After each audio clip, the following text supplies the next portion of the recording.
পয়লা বৈশাখে একটা আমেজ আছে। গতবার তো ঈদের পরে পরে পয়লা বৈশাখ ছিল, এবার তো ঈদের 14 দিন পরে পয়লা বৈশাখ হচ্ছে। তো সেই সুবাদে তো মানুষ পয়লা বৈশাখ কিনবে, কেনাকাটা করবে।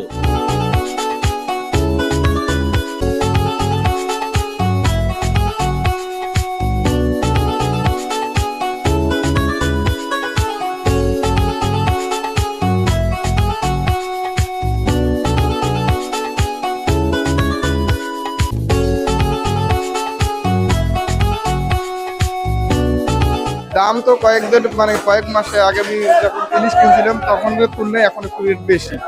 যেহেতু পয়লা বৈশাখ সেই উপলক্ষে মাছ কেনার আসা, ইলিশ মাছ দেখতে আসছি। মানে কিরকম দাম, কিরকম কি অন্যান্য বছরের তুলনায় একটু বেশি মনে হচ্ছে এবং কমের মধ্যেই হবে দেখি। কথা বলতেছি, হ্যাঁ একটু বেশি, অন্যান্য বাজার চাইতে এবার দাম বেশি। এটা পয়লা বৈশাখ উপলক্ষেই, আর ইলিশের দাম এর আগেও বেশি, তবে পয়লা বৈশাখ উপলক্ষেই বেশি মনে হচ্ছে।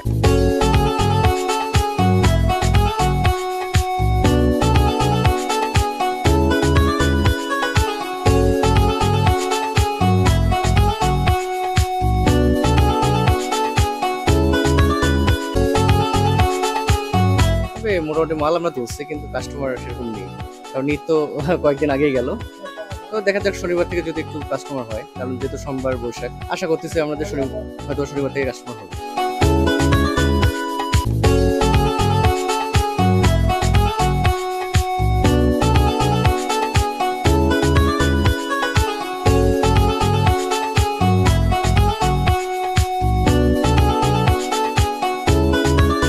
না, এখন তো মানুষ পয়লা বৈশাখ মানে না। এটা মুখরোচক খাবার, যে যেমন পায় খায়। আর এখন আগে যেরকমটা ছিল পয়লা বৈশাখের যে বেচা কেনা একটু বেশি, এখন সেরকমটা আর কি নাই। এখন ব্যবসায় অনেক হয়ে গেছে, ব্যবসায়ী অনেক হয়ে গেছে, এই জন্য আর কি ব্যবসা কম।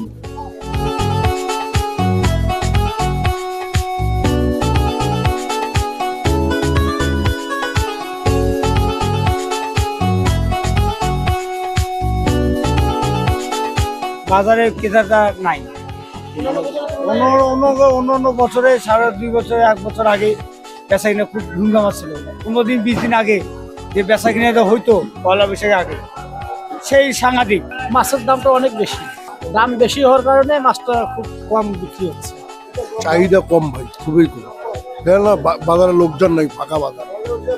পয়লা বৈশাখে হুড়ু শুরু হয়ে যায়, মানুষের ইনকাম নেই ভাই, ওই জন্য লোকজন আমরা পাচ্ছি না, বুঝছেন? হ্যাঁ, মাল আসছে কিন্তু লোক নেই। অন্য বছর তো মনে করেন এরকম বৈশাখের আগে আমরা মনকে মন মাছ বেচাইছি, এখন 1.5-2 মন মাছ বেচাইতে আমাদের ধৈর্য লাগিয়ে যাইতেছে। আসলে দাম তো একটু মনে করেন যে বেশি, মাছের আমদানি একটু কম, মাছটার দামও বেশি।